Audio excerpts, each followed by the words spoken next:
Joins us. Hey, Bob, how are you? I'm doing good, guys. How you doing? We are terrific. Charlie and I started this show by saying we rank that up there as probably one of the best, if not the best, finish to a cup race that we've seen probably in the last 5 years. So where's it rank in your all-time list? Well, it's probably it's definitely be in the top 10, especially for maybe a non-restrictor plate finish. So it definitely was an exciting finish. One with a little bit of controversy, and that's not necessarily a bad thing. I was amazed at the end, not only the end of the race, but the post race. Is Keselowski pulls into after the race and he gets out of his car. And you don't know exactly what his feeling is going to be about everything. And he goes up to Ambrose and he's hugging everybody. And he gets on TV and his post racer is all about what a great time it is, and he just had a great time and this is cool. And man, that's kind of what has brought a lot of people to the sport, and it's to watch it, and yet it's what we've been missing so much. Yeah, I mean, it's so rare to have a finish like that one, and for Keselowski, he kind of started that whole sequence in second and ended up in second, so he didn't really. Well, he could have really used the win. He didn't necessarily lose anything, and I'm sure he had a heck of a lot of fun, and he kind of knew the situation that they were in. That they didn't really have a whole lot of control of their cars, and they were just kind of sliding around, and it was whoever could kind of handle the conditions, and so I'm sure for him it was a lot of fun, and just a great thing to be part of. Hey, Bob, this is Charlie. I'm pretty sure I saw you try to get a word from Kyle Busch after the finish there, and he kind of blew you off. Did you ever get a chance to talk to him?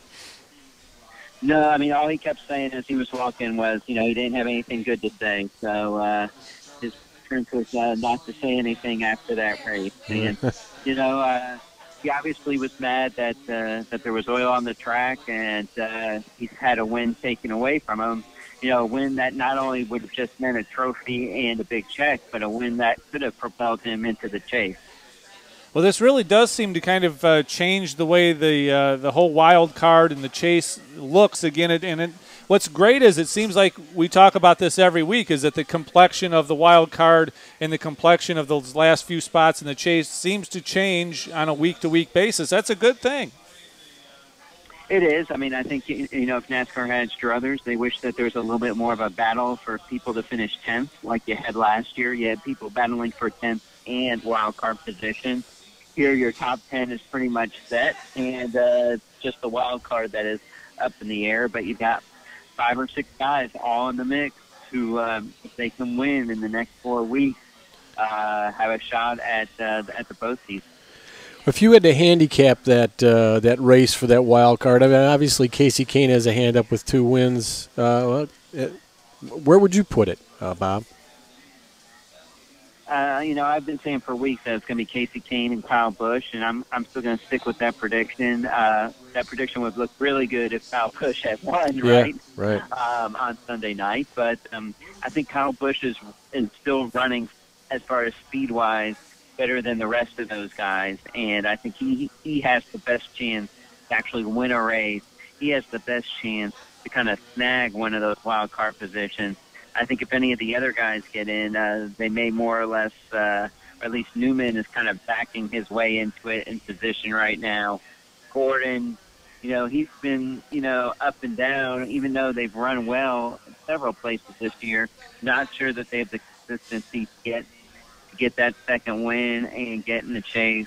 And, the other guys, Ambrose and Logano, they're kind of long shots. They need a win and a lot of help still to get in.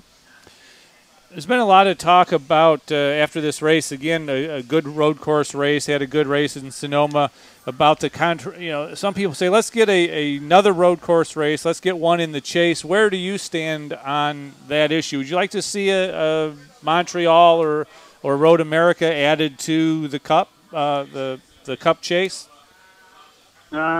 I can go either way. I've never been a huge fan of a road course race in the chase because I think you already have a couple of wild card type races in the sense of both Talladega and Martinsville.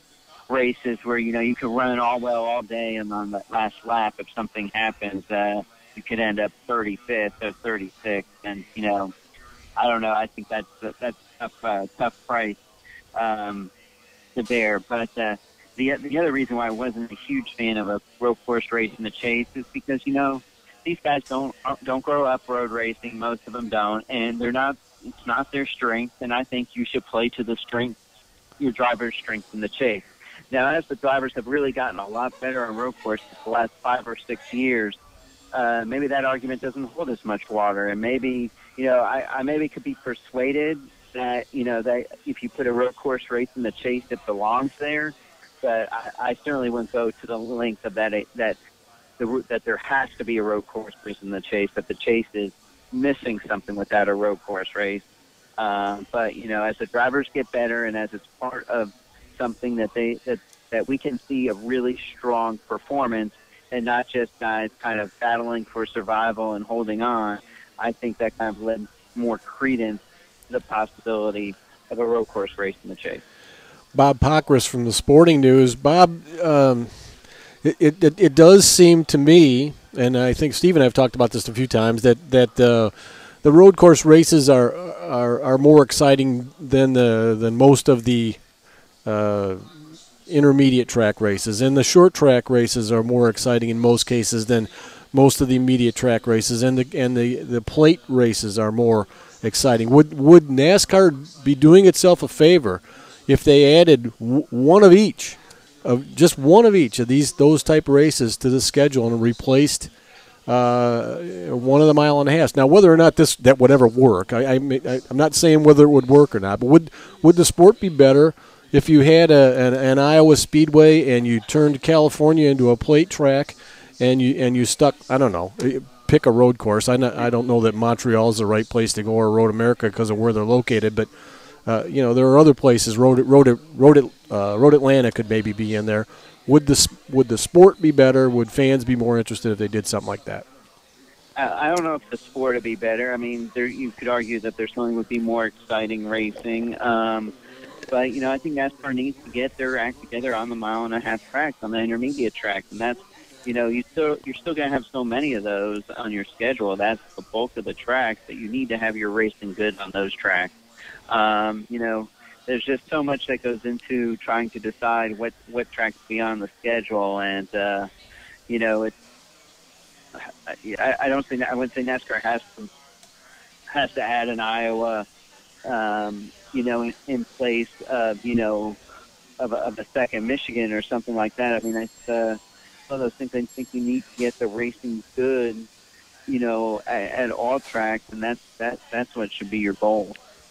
I want to change course here a little bit, and silly season seems to be kind of in high gear. We've got a couple of things out there. One of them, of course, whether or not Matt Kenseth is going to the 20 car, it seems like that's a done deal, but all the T's aren't crossed and I's dotted, obviously, that he's going to make that announcement yet. But the latest rumor, I think, Bob, is that Logano could be the front runner for the 22 car. What have you heard in that regard, and what does that do as far as Sam Hornish for 2013, where he was supposedly going to be in a third ride for Penske? Well, I think Penske was working with Sam to bring up his sponsors of Alliance and Worth into Cup, and I think that may be still their goal. They kind of been grooming those sponsors to go with Sam to Cup. So if there's that interest there, they may want to keep him with those sponsors and find somebody else for the 22 car. I think Logano's their main candidate. It appears that Newman is getting closer and closer to signing with Stewart-Haas, which is much different, I think, than the feeling a month ago where it felt like that they were kind of far apart. But now things seem to be progressing there. So, I really think Logano will end up there. I'd be surprised if Joe Gibbs Racing can get enough sponsorship for a fourth Cup car to keep Logano. Well, it also came out that way back in May, Jamie McMurray signed his contract extension at Ganassi as well, which obviously seems to be non-news. But the question seems to be, in my mind, what is up with Ganassi? They made wholesale changes this year. Doesn't really seem to have made a whole lot of difference as far as that race team goes. Juan Pablo continues to just be Juan Pablo, and the only time you hear Jamie McMurray's name is when something bad happens. Where is that team at? I mean, I think they're a tick better than they were a year ago, but they're still, kind of mired in that 15th to 25th place mode most of the time. And, I think that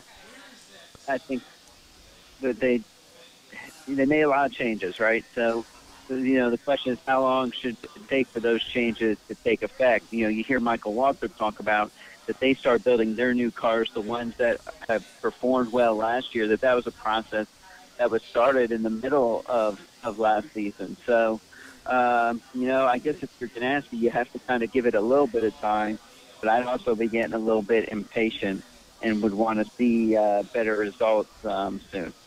Is the relationship between Chip Ganassi and Juan Pablo Montoya, is that unbreakable?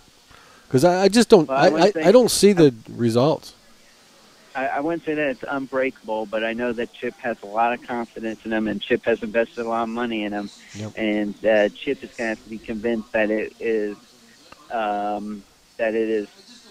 fruitless to continue with him before he would ever get rid of him. All right, one last one here before we let you go, Bob. Seems to me a little bit of strange bedfellows as far as the Jack Roush, Roger Penske engine deal. Two extremely strong personalities. Are they going to be able to live together in the same house? Well, they lived together in the Ford house before, but they had different engine departments, as did Yates. So I'm not sure. This will be interesting to see. I guess maybe it's the price that Roger gets for going to Ford. But and Jack now isn't going to be kind of, he's going to have Penske there who he's competing against, and maybe fighting for a little bit of the Ford kind of promotions and everything. So it'll be interesting. It may be difficult, and I don't really care to predict right now how that's going to end, but I can say that there could be a reality show in there somewhere. Well, I would think so, because I cannot see it working with those two guys. They are famous for looking for, and I mean racers are like this just in general, for looking for any little edge. Rogers, that unfair advantage thing, the Mark Donahue book. It's just I cannot see them working side by side with a common goal. I don't see it at all. It's going to be tough, I think, for them. It's going to be new, but it'll all come down to whether one's outperforming the other significantly, and if one is, you can imagine there'll be some finger pointing. Yeah, you bet. And Bob, the last comment I have is that in the first segment of the show tonight, I predicted that Chad Knaus would leave Hendrick Motorsports in 2014 to field the resurgence of Dodge in 2014 just as Ray Evernham did. So there, you heard it from me first. Feel free to. All right. Well, that's an interesting thought. I wouldn't rule it totally out, because I guess anything can happen, but I'd be surprised if Dodge gets back that soon. Feel free to tweet that out there with hashtag Steve's an idiot. Thanks, Bob. We appreciate you spending time with us. All right, thank you. Thanks, all right, Bob. Pockrass from the Sporting News. I don't think he liked my idea. I don't think he thought that was going to happen. Hey, you know what?